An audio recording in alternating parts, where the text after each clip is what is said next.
All right, good afternoon. Thanks everybody for joining me today. We'll go ahead and get started here. So if you got your question, go ahead and post. Just a second here. Sorry about that. Go ahead and post it. It's either going to be below the video if you're on a mobile device. If you're on a laptop, desktop computer, something like that, it's going to be to the right of the video, or at least it should be. I always start with questions that were asked up to an hour before. So let me see who we're going to be starting with today. So I'm going to be starting with Glenn J.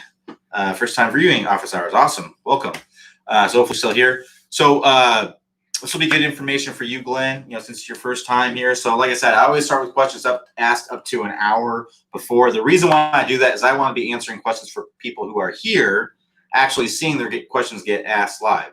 Sometimes people don't necessarily understand how the office hours work, so they come in, they ask questions in the middle of the night, when I'm not here, when it's not during office hours, and I don't know if they're here to see their questions get answered. So I always give precedence to the people who I believe are here. So Glenn J, let's go ahead and get started with your question. It says, first time viewing office hours with Q today. Could you give one or two thoughts about releasing the club at past impact? So this is like a dealer's choice kind of thing. I fight rolling over my wrist versus feeling like my cup, my left wrist, flex my right to extend down the target line. Sounds like you might be, are you right-handed or are you left-handed? Either way, so I think a big reason why people struggle with the release, there's basically two big things why people struggle with releasing the club out in front. The biggest reason, at least in my opinion, some instructors might differ with this, is that it's to square up the face. So when we release the club early, that is a means to square the face. If I go like this, if I have this club straight up and down and I lean this shaft back, that closes the face. That's the same as releasing the club, right? So if I release the club, that's a means to close the face.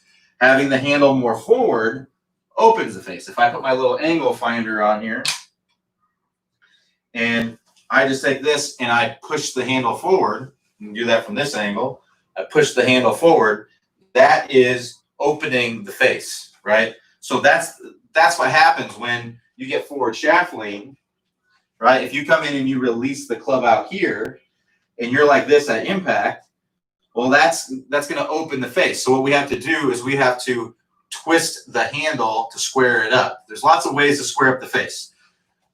One is by flipping and rolling over the hands, right? That's a way to square up the face, and that involves, there's three things that square up the face, and then you can kind of combine these to get your special combination that squares up the face. So what a lot of people do, what most amateurs do, I would say 80%, is do a combination of flipping and rolling. So that's flipping, which is a means to close the face, and rolling is a means to square the face. So flipping, releasing early squares the face or closes the face, and twisting the handle also can change that face angle. Because intuitively, you're not going to come into impact with this face wide open. You'll hit a couple shots like that and say, oh, well, the face is wide open.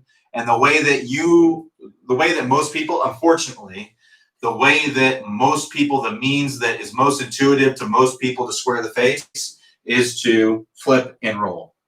What most tour players are doing is they are squaring up this face earlier by twisting the handle, and they're coming into impact, not a lot of rolling, not a ton of rolling, but they're mainly coming into impact with this face essentially already square, and they're rotating into impact because they've twisted this handle. They're also coming in with a lower handle, which also is a means to close the face. If I have the face, I'll put my angle finder on there again. If I have this face squared here with the handle, with basically the bottom of the club flush to the ground, if I lower the handle, you can see that closes the face. If I raise the handle, that opens the face. So basically, you have to have your special combination to square up the face. And what most people do, unfortunately, is to flip and roll. Now, it's functional. It can be totally functional. There's a lot of amateur golfers that play pretty well with a flip and roll. There's not a lot of professional golfers that do that, basically none. Pretty much all of them have the hands in front of the golf ball at impact And that's because they square up the face by twisting the handle. So that's a big reason why. That's probably the biggest reason. The other reason may be because you're coming down steep. This is also very common amongst amateur players, is they really yank this club down. This club gets steep. When this club gets steep, again, you make a compensation in order to hit the ball well, in order to have a functional impact, right? So for you, for a tour player, a functional, their impact is shallowing out the club, staying in posture, rotating, handle in front, square club face. It basically looks like that. An amateur golfer is going to typically look more like this: steep hands, stand up, open face, flip and roll, release, that sort of thing. That's typically what happens. So what we need to do is we need to get this club shallowed out so it's more on plane, so we can stay in our posture. We don't have to make a compensation, because the reason why you stand up is to get this club back on plane. If you were to stay in your posture and continue to come down steep, what you would do is either, number one, throw that club into the ground. Basically, see nobody doing that unless they're a total beginner, right? Or you organize yourself to come over the top, which will move the low point forward and allow you to at least get the club on the golf ball. But the problem with that is it's going to be cutting across the golf ball. So it's going to be not, typically slices, toe strikes, pulls a lot, shanks probably. There's lots of bad things that can happen from that. Now, you can hit a nice banana slice right down the middle of the fairway doing that, but it's just tough to be consistent when you do that. You're giving up a ton of distance because you're cutting across the ball and all this stuff. So what a lot of people do, this is a better thing, is to stand up, get that club on plane, and then flip and roll the hands. You can hit dead straight shots doing that. The problem is that when you stand up, you can't rotate and it raises the handle. So you have to flip and roll the hands to get to the golf ball. And like I said, you can hit dead straight shots, but you're going to be adding loft because you're standing up and raising the handle. So you're losing distance there. The club is also going to typically come in very, very shallow, or sometimes up on the golf ball. Very difficult to be consistent when you do that. A lot of people who have an early release really struggle with thin and fat shots, because a lot of times when you stand up, you're not really shifting your weight. Now, some people slide and they get that low point happening more ahead of the golf ball, but most people are going to just stand up and just kind of pick the ball off the turf. So if you're a picker, you've always been a picker, you're probably doing exactly what I'm talking about here. So that's essentially what it comes down to. So the move, the straight line release course, these are all going to be things that are going to help you to improve that. But I'm telling you, it's a tough thing to do. It's not an easy thing to do.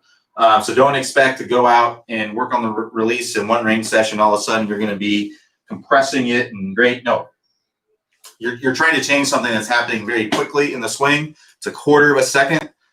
Work through the reps. This is why we tell you to do 3,000 reps. It's because that's how much work it takes to make that. I wish I could tell you that it was super easy. You just go out, you just get the handle leaning forward, just release it out in front. I wish it was that easy, but unfortunately, it's not. Trust me, I've tried. I've done this stuff. It's difficult. It's not easy to work through. I've been a flipper. Flip the club. It takes a long time, a lot of repetition, time, and hard work to get through it. And a lot of frustration too. So what I recommend is going for the low hanging fruit, which is going to be power turn. Easy. That's an easy thing to change. Stable fluid spine. Easy thing to change. Those are the two main things that I would say from the system. Make sure those are in good order first before you try to do any of this other stuff. If they're not, then you're missing out on easy things that are really going to help your game. Okay. The next thing I do after that is improve my speed. Right. So maybe I am early releasing all that stuff. That doesn't mean that you can't get speed. So work through the 20-minute distance fix. Try to add some speed to your game. So that, again, that's an easy thing to work through. Anybody can do that. And it's fast, and it's a 3-week program that we have that you go through to work through this. It's fast. I mean, it's hard work, but it's 3 days a week. If you're working through the straight line and you want to get some good progress, you need to be working on it every dang day. basically. So yeah, the straight line release course is tough, but the 20-minute distance fix course is going to be a lot easier for you, and you get great gains from it. I'm telling you, imagine hitting the ball 20 yards further, 30 yards further. Like, that's what the 20-minute distance fix is. You're going to play so much better golf when you're closer to the hole on your second shots and you're hitting less irons into the greens. So just to give you an idea, let's say you gain 30 yards off the tee. You gain 10 miles per hour, which is roughly going to be 25 to 30 yards, somewhere in that range, if you gain 10 miles per hour. Okay, so now let's say I'm playing a 400-yard par 4, and let's say I went from 90 to 100 miles per hour. Well, if I'm swinging 90 miles per hour, a good drive for me is going to be 225, 230, somewhere in that range. And then, so let's say I hit a perfect drive right down the middle. Now I have 170. If I'm swinging 90 miles per hour, that's probably a 5-iron, I would guess. So now I'm in driver, 5-iron, and I have to hit those good to get to be on the green. Now let's say I gain 10 miles per hour, just working through the 20-minute distance fix, 3-week program, 3 days a week. And now my best drive is now 250, 260. Let's go on the low end. Let's say it was 250. Okay. So now I'm 150 yards out. Now, what I used to hit 150 yards was probably my 7, maybe my 8-iron. And now that I've gotten more speed, because it's not just my driver that I've gotten more speed with, it's through the bag. So now not only am I closer, but I'm also 1 club longer. So, or about probably a club longer. And now, instead of what maybe used to be a 7-iron, now I'm hitting 8-iron. Now driver, 8-iron into a green. All right. I don't know about you, but I'm going to be hitting my 8-iron, maybe my 9-iron, a lot closer than my 5-iron on average. A lot closer. So closer approaches, closer proximity to the hole on your second shot, more birdie chances, right? You're also going to be way more likely to hit the green. I'm going to be way more likely to hit the green with my 8-iron than I am my 5-iron. So you just play a lot better if you're hitting the ball further. And a lot of people have this stigma that, well, if I work on speed and distance, I'm going to be super wild. That is complete baloney. You're not going to be more wild. Go to the 20-minute distance fix. It explains it all in there. Don't be afraid of it, because we're not changing. We're not telling you to go out on the golf course and swing as hard as you can. But as you go through the program, what felt like a slower, or what feels like a normal speed is going to be way faster. It's going to be this. It's going to feel the same as your old speed, but it's going to be way faster, and that's through neural adaptation, which is a part of the program. So I'd be doing that. Short game, putting, pitching, wedges, all that. Things are happening slower. It's a shorter swing. It's easier to change stuff and get better on those swings. So if you want to ask me like what I recommend you work on, I would say number 1 would be 20-minute distance fix. I'd work through that, get that low-hanging fruit. Number 2, I would make sure that your stable fluid spine and your power turn are ingrained in second nature. And then I would go to your short game series, putting, chipping, the wedge system. I would improve those facets of your game, easier to do, faster results. And then I would maybe even do the ball striking masterclass if you have a chance. Do the ball striking masterclass, work through that course. That's a course. If you're not familiar with that is, Glenn, you're new. If you're not familiar with what that is, that is a course where we really just focus on impact only, no technique. It's really just focused on what the golf ball is doing, what the interaction is between the ball and the face, what the club is doing, working through impact. It's really just about that. So learning how to control those things. If you can control the golf ball, you can play fantastic golf. Then after that, I would go to the lag course. I would go to now there is going to be some of that incorporated in the 20-minute distance fix, but it's kind of like where basically the way that it works is you try it, and if it's easy, it works, then you're great. If not, then you move on. That's kind of how you work through it. Whereas the top speed lag course is, you may be in the boat to where this isn't natural. It feels completely wrong. It's weird. I can't do it. and then you work through drills to get to where you get better and better and better with it slowly over time. And that's the way that the straight line release works. That's the way that all that works. So that's what I would recommend doing if you're working through the course. I know that wasn't your exact question, but I thought that would be a helpful information for you. So Ulrike says, I only keep struggling with the 3-wood. Do you have some hints? So Ulrike, if you want to give me a little bit more information about what exactly the struggle is, that'd be helpful. What's going on at impact? Are you chunking it way off the heel, toe strikes, thin? Are you slicing it? Are you topping it? What's going on? Give me an idea. Typically what I see with people with the 3-wood, the most common thing is that people just play it too far forward in their stance. They see the wood, right? And they play it like it's a driver, like they're hitting the driver up, like it's up on a tee. And when you do that, it's really, really difficult to get ball first contact because your club's going to be bottoming out before the golf ball if you have it too far forward in your stance. And if the ground's in the way, then your only options are to top it, or if you're lucky, thin it. Or maybe you can really slide forward and get that low point forward, and then you're going to struggle with a bunch of other issues. So what I would recommend doing is try playing your 3-wood like you do your 7-iron with the same ball position. Ball position, which would be, for me, I play my 7-iron just a little bit ahead of the middle of my stance. So basically straight down from my lead ear, that's going to be right there. I play my fairway woods one ball forward of that, so not much more forward. That's basically where I play my fairway woods. Basically 2 balls. If this is center, it'd be 2 balls forward of center. That's where I play my fairway woods. Pretty much all my other clubs off the turf right there, and then wedges would be right in the middle. And the reason why I do that would be a wedge. I play it in the middle because it promotes more of a downward angle of attack, and it gives me a little bit more forward shaftling. With a wedge, I like to have lower ball flight, more spin. And that's what that does. That allows me to have a lower ball flight with more spin, just a little bit more control. But then when it stops, when it hits the green, that's why I do that. And then this is just a good overall ball position, straight down from the lead ear, basically 1 ball forward of the middle of your stance. That's pretty much everything. 9-iron through.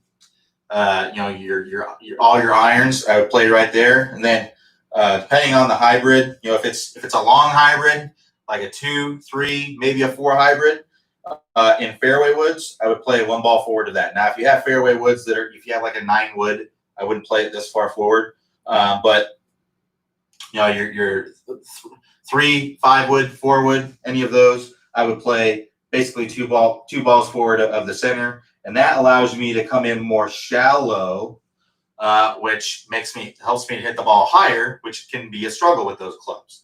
And you take a little bit shallower of a divot. But if you're someone who's really, really struggling with getting that ball first contact, I play it 1 ball forward or 2 balls forward at most. I see too many people playing fairway woods like they do their driver, way too far forward in the stance. And you just can't get to the ball from there. So I don't know if that's the issue, but that's the most common issue. If you got more specific comments, I'll be happy to help and steer you in the right direction. John G says, any thoughts on the Tour Tempo app? I'm sorry, I've never used it. So sorry, I don't have any comment on it. I know they got some pretty cool products. Tour Tempo, they got the Speedball thing, which I think it's a cool product. I mean, if you're stuck at home and you don't have a net, and you don't have a mat, and if you just want to swing and hit something, and you're working on speed, I think it's a pretty cool. If you're not familiar with it, they have a Speedball thing where it's basically a driver shaft, and then it's got this ball that's covered in Velcro, and then you got this little box thing that you put there, and you hit that thing basically as hard as you can. And I think it's a great speed training device. If you're in a situation where you can't, maybe you can't go to the range or anything like that, because it can help you get some club head speed, because you're going to get that neural adaptation. You can work through the 20-minute distance fix with that thing. Now, obviously, I think it's better if you're hitting a golf ball and seeing the ball flight and things like that. But it can be good also to help you kind of disconnect from that. because a lot of people struggle with speed training because they can't disconnect from the result of the shot. So when you're speed training, the success that you have is based on this. I would rate success when you're speed training as if your speed's going up. I don't care so much about what happens with the golf ball. I mean, I care, but not the number one thing is the speed, right? Now pointing down because that's where the speed monitor would be. And the number two thing would be what's happening with the golf ball. So basically, I would take a swing. If it's faster, great. If the ball flight was great, then great. But if it was a little bit off, no big deal. So on the next one, I'm going to try, let's say I hit it and it was a toe strike. I hit it way off the toe, face twisted up a bunch, but my club head speed went up, right? Then that's the main thing that I'm going for. I actually just did a lesson with a student, and we were working on the shoulder turn, and he hit the shot. He got a much better shoulder turn. He hit a shot and he hit it fat, and he was bummed. He was really bummed out. Well, the reason he was bummed is because it just felt bad, right? Because he hit a bad shot. Completely understandable to be bummed about that. But the result, that wasn't really what we were going for. We were going for a bigger shoulder turn. Well, on the next one, I was like, okay, well, that was fantastic. That was really good. Now on the next one, let's get that full shoulder turn, but let's try to get a little bit better weight shift to the lead side along with that. And that way you can get the good ball contact as well. Now the next one, shoulder turn, good ball, got good weight shift, and it was much better. So you got to be specific with what you're working on. The result can't always be, a perfect shot, because that's not always going to happen. A lot of times when you're working on changing the movement of your body, you're going to hit the ball bad a lot because you're going to fail a lot because your body's not used to moving in that way and hitting the golf ball well. So you just have to fix each little piece as you go along with it. So keep that in mind. When you're speed training, you want to, number one priority is speed. And then the second thing is getting some good ball flight. Remember, you're swinging as hard as you can. So this isn't, you're not going to have complete control. But I tell you what, when you swing as hard as you can and you completely connect with one, that is an awesome feeling, right? So you definitely want to be aware of it, but it's not the most important thing.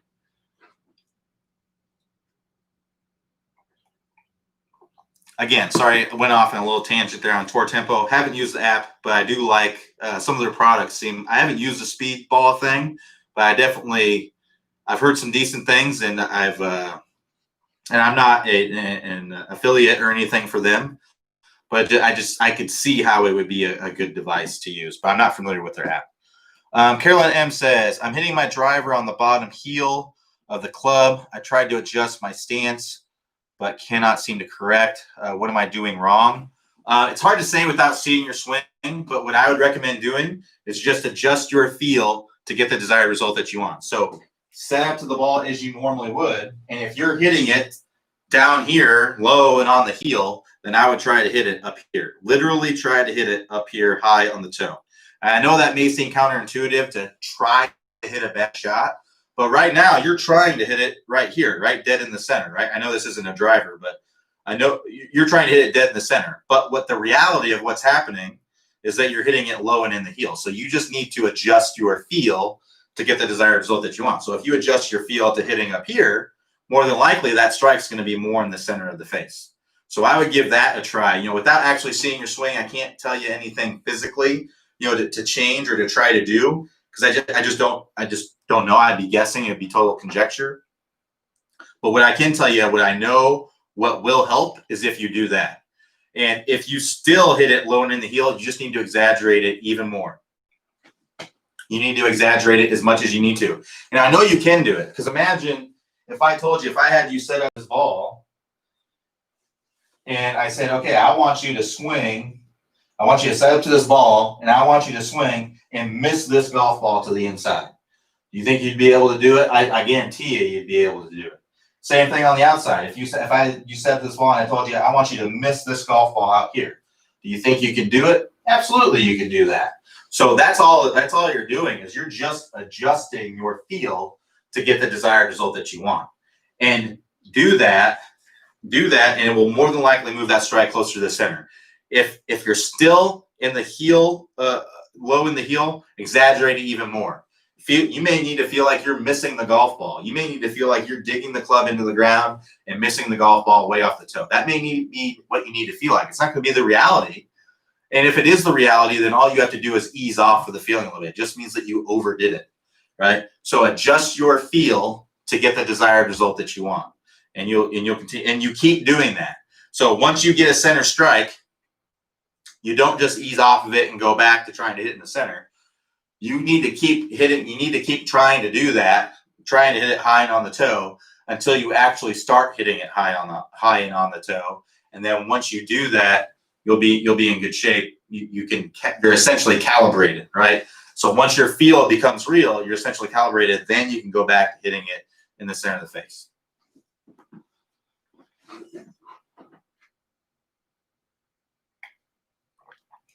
So Greg D says, recently bought an 11.5 degree driver. I feel like I'm hitting it too high. Any possible swing changes to lower the trajectories? Well,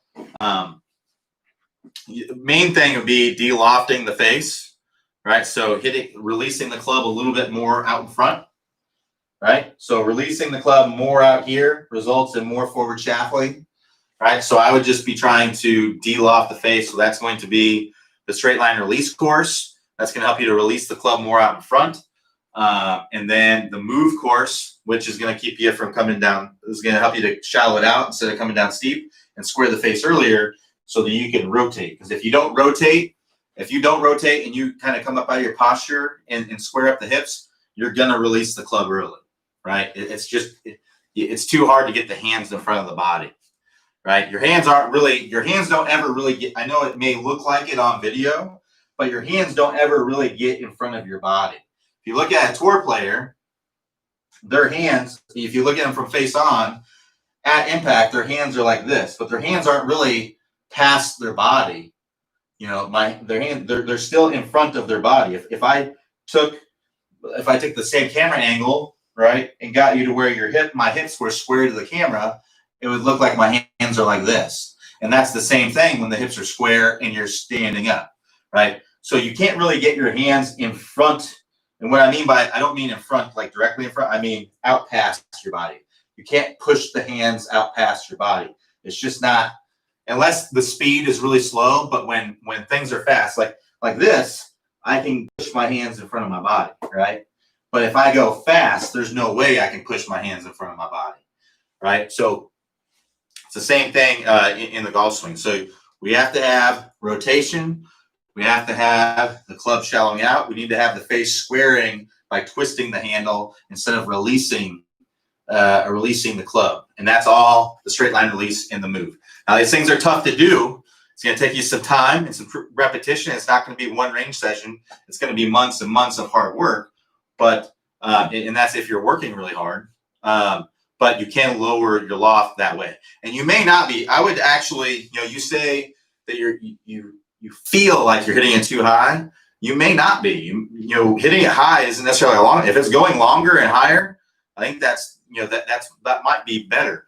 I see a lot of people play drivers that don't have enough loft on them because they don't have enough club head speed to support the amount of loft. I see a lot of people using 8 and 9 degree drivers and have no business using 8 or 9 degree drivers. They need to be using 11, 12 degree drivers to get the most out of the game. Now, if you're someone who plays on a course, I know a lot, if you live in Texas, that's one thing. Wind courses are always hard. Yeah, sure. Hit your driver really, really low and let it run. But most other places, it's not going to be like that. You're going to be playing in some wet conditions sometimes, some dry conditions. It's going to be more plush. There's going to be less wind and things like that. It's actually usually better to get the ball in the air a little bit and let it carry so you can be a little bit more consistent. But it's hard to say without seeing your swing. I'd actually get on a launch monitor to see if that's actually a bad thing. But you may be releasing the club nicely already. You may just have too much loft. If you have a lot of club head speed, you probably don't need a 11.5 degree driver. I don't know what kind of club head speed you got, but if you're over 100, you probably have too much loft. So just something I would look into, but I would get professionally fit. I don't know if you were fit for that driver or not, but the only way to know if your driver is right for you is to get fit. if you're just going and buying a driver off the shelf or off the internet or something like that, you're just guessing, and you're gonna feel like you're doing things. You're gonna feel like you're hitting it too high, like the shaft isn't right. You're gonna feel all these things because you don't know unless you go get professionally fitted. So I would recommend going and get professionally fitted to know for sure if the club is right for you. A place that I would recommend is Club Champion. I don't have any affiliation with them, but I know that they do a great job. I've been fitted for a few clubs there, and it was always a great experience. They get you on track, man. They have tons of stuff to choose from. You can pay for the fitting. You don't even have to buy the clubs from them. If you want to pay for the fitting, know what you want, and then go online and buy a used club and save some money, you can do that. And they're not pushy. At least when I got in, they're not pushy about, hey, you need to buy this or whatever. Now, I bought a club from them, but I also one time just went in and got fitted, and then took a club that I already had and just got it adjusted a little bit to fit what I was fitted for. So there's all kinds of things that you can do. So that's what I'd recommend doing. I actually saw recently a commercial for PGA Superstore. I don't know where you live. I know here in Orlando we have several PGA Superstores. I know they're all over the country in major cities as well, just like Club Champion. But I just saw a commercial that they do free fittings. So something to consider. And they'll get you on a launch monitor on there too and see what's best. And they have everything. They have a lot of selection in there as well.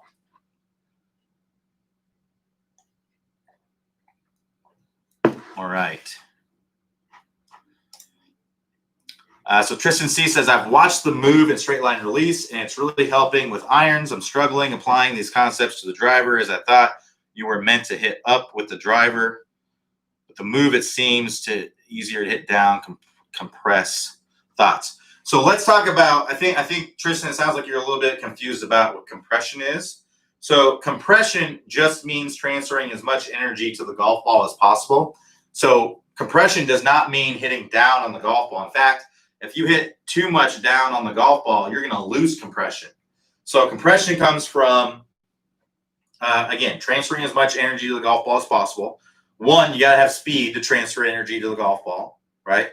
So I'm going to have, let's say that I swung my wedge here 100 miles per hour, and I took this driver and I swung it 10 miles per hour, right? This has a lot more loft on it, but I'm going to be hitting, or the wedge has a lot more loft on it, but I'm going to be getting way more compression with that 100 mile per hour shot with this than I am with this. Right now, it's not going to be efficient. It's not going to be efficient, but I'm going to have more compression because I'm transferring more energy to the golf ball. So speed, you need to have a center face strike. If you hit it on the toe, on the heel, low on the face, high on the face, you're not transferring as much energy to the golf ball because the face twists when that happens. Even the face will, if you hit it low on the face will twist down and the ball will crawl up the face. That's not transferring as much energy to the golf ball. If you hit it high on the face will twist up, which adds loft. It lowers the spin, but you're also not transferring as much energy to the golf ball. Toe strike, face will twist open. Again, not transferring as much energy to the golf ball. So it needs to be a solidly struck strike right in the center of the face to have the most amount of compression. We also need our face to be square. If I'm coming in with an open face, I'm cutting across the ball. I'm not transferring as much energy to the golf ball. I need my face and my path to be in line with each other to transfer as much energy to the golf ball. Okay, so that's a key. And then the last thing is what we would call spin loft, right? So that is the ratio between my dynamic loft, which is the loft that I'm presenting to the golf ball at impact, and my attack angle, which you're talking about hitting down on the golf ball, hitting up on the golf ball.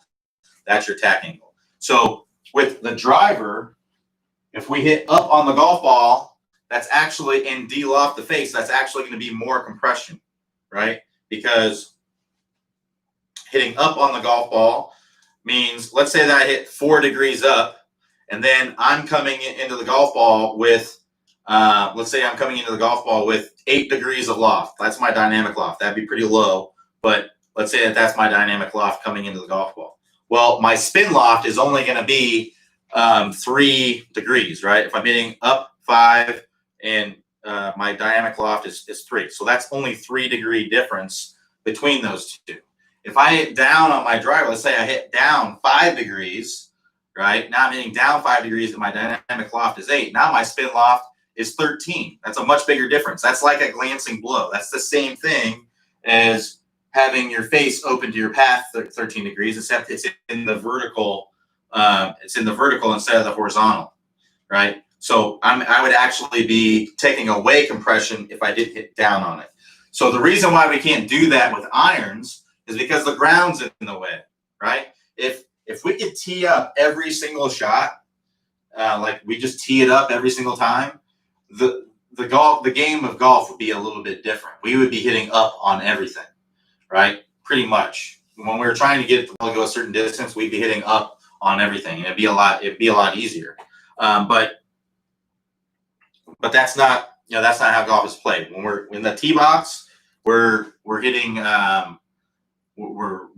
we can hit up on this ball because it's elevated up on a tee, and that we can actually lower that spin loft and allow us to be able to compress the golf ball more. So you're never really going to be able to get that spin loft to be 0 because it would just have too much. It would have too little spin, and the ball would just fall out of the air. You need to have some spin on the ball to help it kind of stay up in the air. But you want to have low spin loft a lot of times if you want to have more compression, right? But you're not going for compression on all your shots necessarily. A wedge shot, you're not necessarily going for a lot of compression. You're going for control, and you want to hit it solidly, obviously, but you want that spin, right? So you can stop the ball. But with a driver, you want some spin, right? And the more club head speed you have, the less spin you can get away with. Like if you have 120 club head speed, 1800 spin's pretty good place to be. But if you have 80 mile per hour club head speed and you only have 1800 spin, that ball's just going to fall out of the sky. It's not going to go anywhere. If you have 80 mile per hour club head speed, you probably want to have somewhere in the 3000 spin to help the ball stay up in the air longer and carry. So it really there is a threshold there that you want to be on. So you're doing the move with all the clubs, whether it's the driver. What we also want to understand is what the move actually is. The move is shallowing the club, which you want to do with all of your clubs. And what shallowing the club means is just getting the club on plane, right? So if I bring this club up here, the club is above the plane, right? And now I have to shallow it to get it on the plane. So shallowing it just means flattening out this club when I'm bringing it down. So that's the first part of it. The second part of it is the squaring of the face earlier. So that's that twisting of the handle. That allows you to continue to rotate into impact with forward shaft lean. Now, you're not going to appear to have a lot of forward shaft lean with the driver because of the ball position, right? So if you look at my ball position, I have my ball position. I don't know if you can see that. There we go. I got my ball position more forward. So when I come into contact, it doesn't look like I have a lot of forward shaft lean, but my hands are basically near the same place they were with my irons. With the iron, my hands are basically right here. The shaft is back here. But then with the driver, I'm right here. So not a lot of appearance of forward shaft lean. Now, if you're someone like Dustin Johnson, he's like this. In fact, he looks like he has a lot of forward shaft lean. But and he probably hits up on the golf ball a lot. And he also hits a fade typically with his driver. So he may not be hitting up on the golf ball very much. But anyway, that's really the difference there. You're not doing this isn't any different with a driver iron. You're still shallowing and squaring up the face. You're letting the club work up into the golf ball with a delofted face, and that's going to allow you to have less spin on it. That's going to help you to hit it further.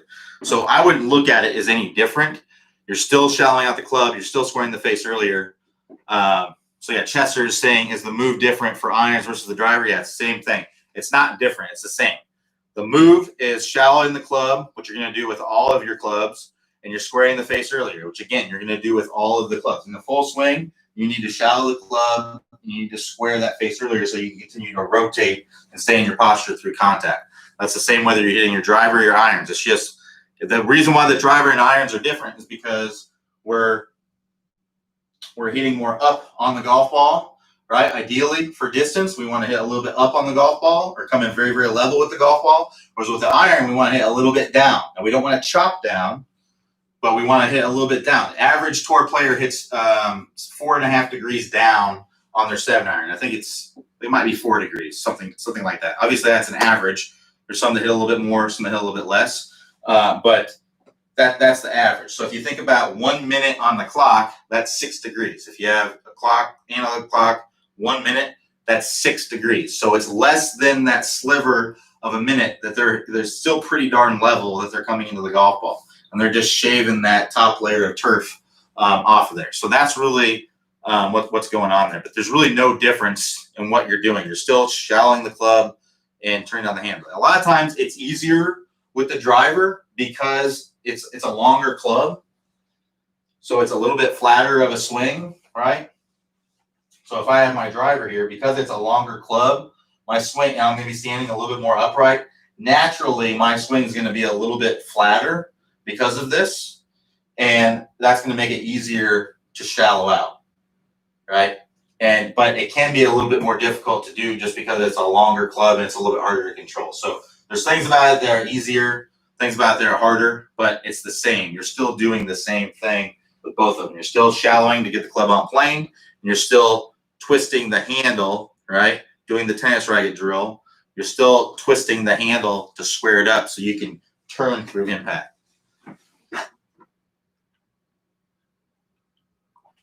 All right, so let's keep moving forward here. James then says, can you, in excruciating detail, focus on the proper position of the lead arm from the start of the downswing through impact? Recently, I think it finally clicked that I was incorrectly moving my arm toward the ball, increasingly away from the trail shoulder, and that was causing flipping. It could, yeah, depending on what your hand path is. Now, I can't go in excruciating detail because we don't have that much time, but I can talk about, lead arm. I get a lot of questions about the bent or straight. Matter. Whatever is most comfortable for you. It only matters if you're doing it excessively. Like if I'm really bending my arm like this, like 90 degrees, it's going to typically result in a cast in the downswing. But hey, if you're bending your lead arm and everything looks great, that's fine. But if you look at Brooks Koepka, Jordan Spieth, Lee Westwood, Angel Cabrera, I can go on and on. There's a lot of tour players, great tour players, Hall of Fame tour players that have that bent lead arm. So I wouldn't worry about that.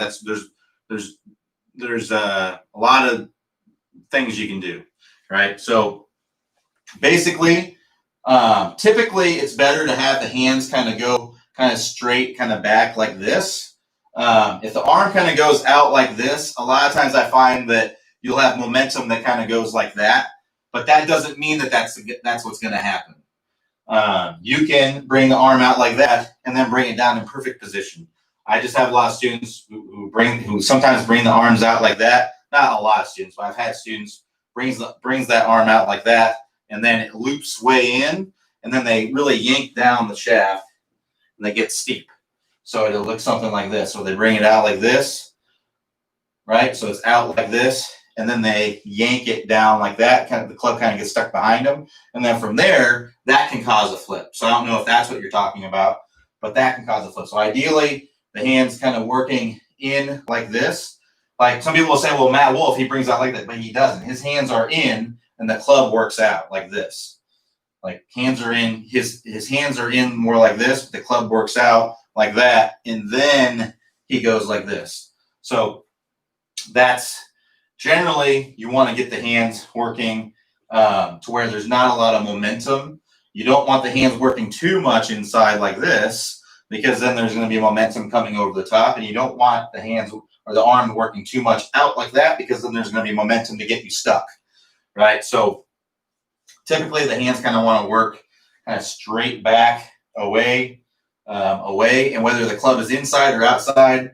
Again, there's lots of ways to do it, lots of different things on tour. There's lots of tour players that are out like this. JB Holmes is in like this. But the key is you have to get this club working. The closer you get to impact, the more you have to be in certain positions. So the backswing arm motion really is fine as long as it leads to a down. You're basically setting yourself up. So if you look at your swing and you're going out like this and then coming in stuck, you may want to focus on bringing the hands more in as opposed to that. And if you're someone who's bringing the club way inside and you can clearly see you're coming over the top in the downswing and the arms and the hands are working out that way, then you may want to work on getting the club to work more out, getting the hands and the club to work more out like this so it can have momentum going in the other direction. Now, in the downswing, what I often like to see is an easy way to kind of look at this is to draw what's called the elbow plane line.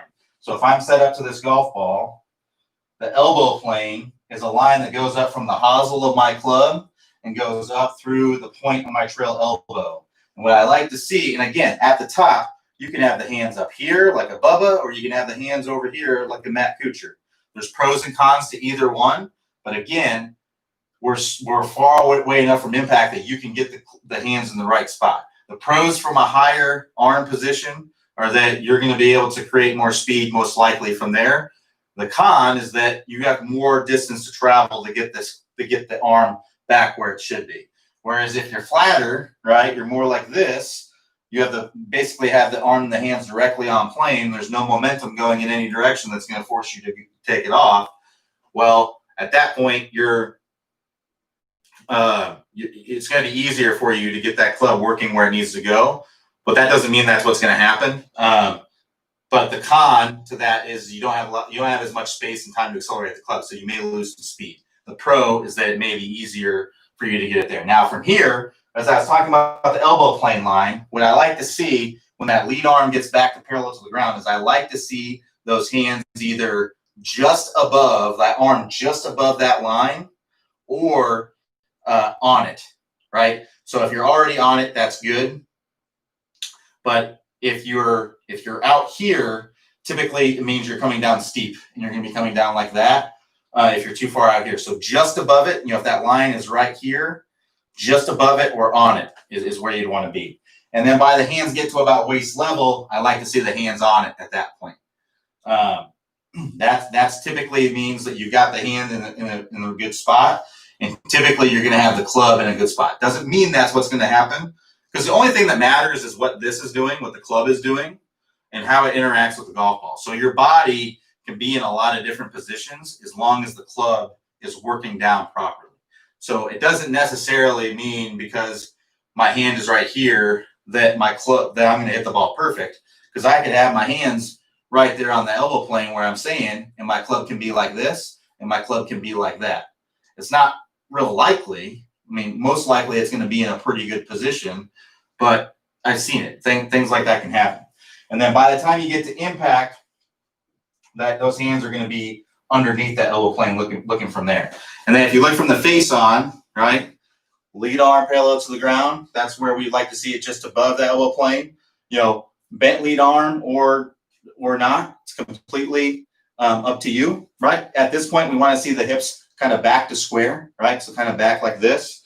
By the time your hands get to in front of your trail thigh, and this isn't exact, but by the time your arm is in this position, like to see the club about parallel to the ground. That's typically a good position there. And then when that arm gets to where the hand's in front of the lead thigh, you like to see that's the impact position.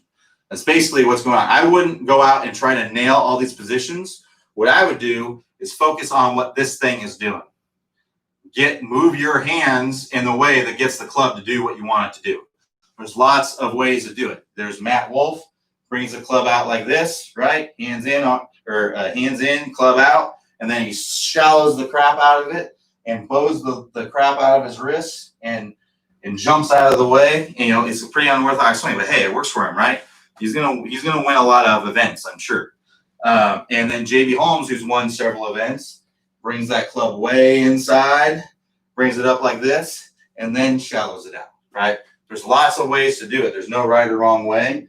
You just have to focus on the things that really, really matter the most in this swing. That's the Top Speed Golf system. Focus on those pieces, and you'll be in much, much, much better shape.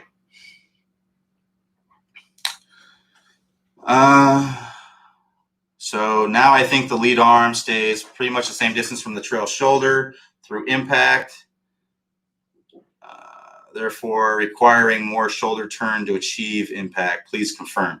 Really just depends. Like it depends on, again, it matters what this club is doing. If you have more rotation, right, then yeah, it is going to be closer. But if you have less rotation, the arms have got to bring the club into the golf ball. Now, this isn't the most efficient way to hit the golf ball, but it is a functional way, right? This is a more efficient way because it's going to transfer more speed. You're going to de-loft the face. You're going to have more face control, more stability, and things like that. You know, that's what tour players are doing. That's ideal, but that doesn't mean that you can't play good golf doing this. It just means you're going to have a hard time being more consistent. So it just depends on how much rotation you have, and you may not be physically capable of getting said rotation, you know, or a lot of rotation. Some people are more capable and less capable than others. So you just have to kind of look at it that way.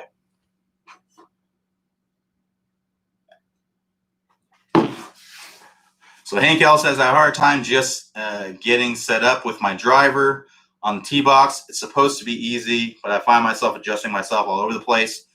Am I too close to the ball? Is it off my left heel? Is there an easy way to set up and stop all of the adjusting? Practice. I would just practice it on the tee box and get into a routine. Find yourself a routine.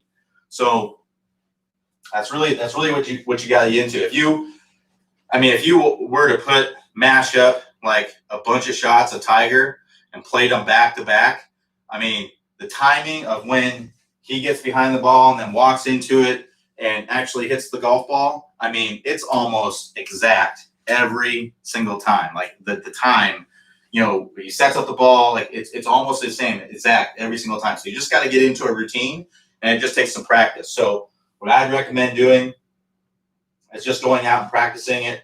Here's basically, I kind of walk you through what I do. I get behind the shot, right? I get behind the golf ball. I'm picturing I'm playing a movie in my mind of exactly what I want to do. All right. So I'm looking, maybe I'm trying to hit a straight shot, maybe just a little bit of a draw or fade or whatever. I'm looking at that in my mind, the trajectory. I'm hearing the sound. This is what's called feed forward. It's called the feed forward technique. You're playing through the scenario in your mind, exactly what it's going to feel, what it's going to look like, what it's going to sound like, all of that stuff. So I'm doing that before I'm getting into it. I'm picturing it in my mind. Now I'm setting up to the ball, and I picked an intermediate target in front. So maybe my golf ball, let's get a golf ball out here. So if I have my golf ball right here, I'm picking an intermediate target with where I want my face to be pointed, where I want to start the ball, essentially. So let's say that that's this point right here, a foot or so in front of the golf ball.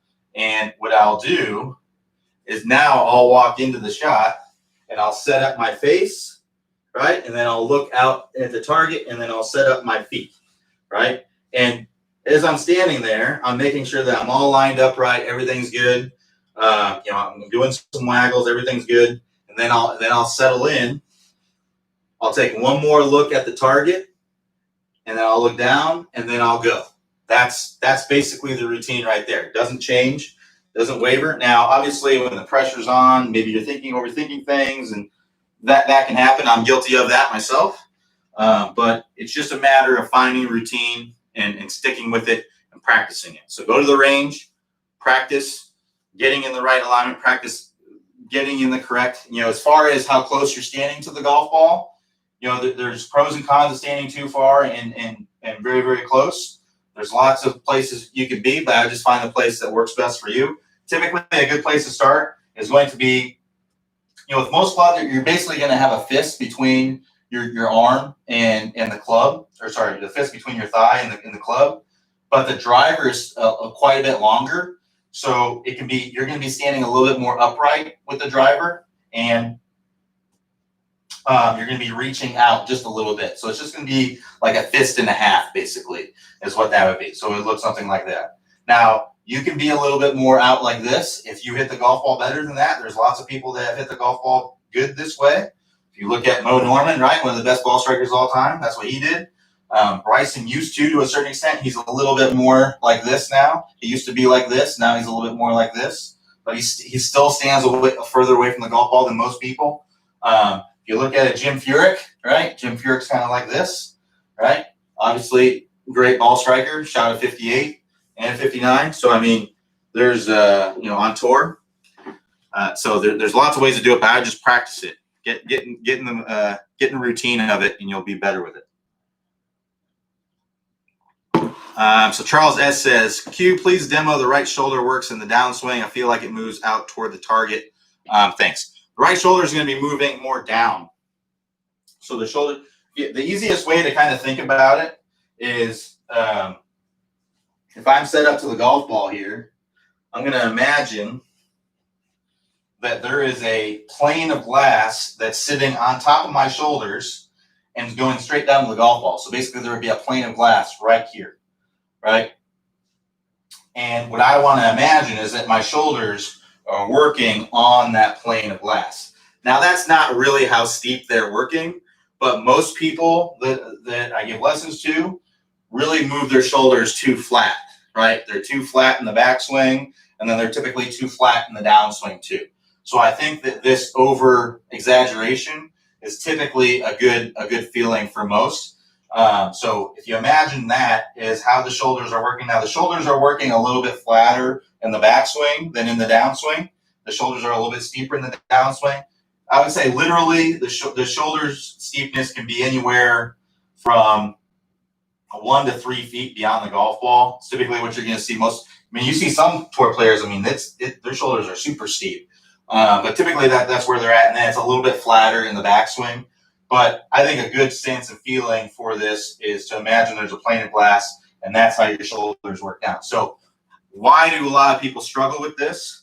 One is spine angle. We talk about this in the Top Speed Golf system. Spine angle is a big part of why people struggle with the way that their shoulders move. Because let's say that I'm leaning toward the target at the top, right? My first move in the downswing is going to want to be for my shoulder to work out like this. So if you look at it from this angle, I'm going to want to go out like this. Well, I'm going right into that pane of glass if I do that. But if I'm angled away, just like we talk about in the Top Speed Golf system, in our Stable Fluid Spine course, I want to be angled away at address. Then I want to be angled away at the top. From here, from there, I want to work my shoulder more down. Whereas if I'm like this, my shoulder wants to work out. So if you're having trouble with that shoulder movement, I'd be looking at your spine angle and making sure that your spine angle is angled away at address.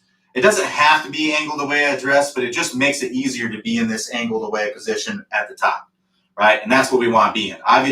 Ideally, when I look at students, when I look at their spine angle, what I do is I'll draw 2 lines outside of their torso at address right here. And then as they go up to the top, I like to see them stay within those lines, and then also have their body, their overall angle of their body to be parallel with that. So obviously, as you go up to the top, you're going to get narrower, right? You're going to look narrower on camera, right? And maybe not. Maybe you're bigger this way than you are that way. But it just depends on your makeup, obviously. But most people are going to be a little bit narrower when they turn this way, right? So that's what I like to look for. I like to look for that overall torso. So that's going to allow me to work my shoulder down more toward the golf ball as opposed to out. Because if you're working it out like that, that's going to be typically over the top. I'm typically going to come over the top and cut across the ball when I do that. So that's what I'll be looking at on your video to make sure that you're in the right position, is that you're angled away at the top. So Ulrich says mostly thin. Yep, so it's probably what I talked about. Look at the ball position. That's probably what's going on there. So last question here. I apologize I wasn't able to get to everyone's questions.